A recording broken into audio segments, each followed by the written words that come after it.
చూసారు కదా, ఆపం పిండి రెడీ అయిపోయింది. ఇప్పుడు కొబ్బరి పాలు ఎలా తీయాలని చూపిస్తున్నాను.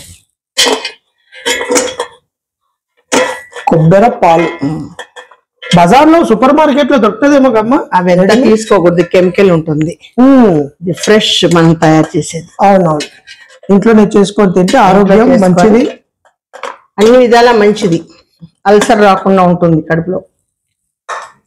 కొద్దిగా నీళ్ళు వేస్తానండి.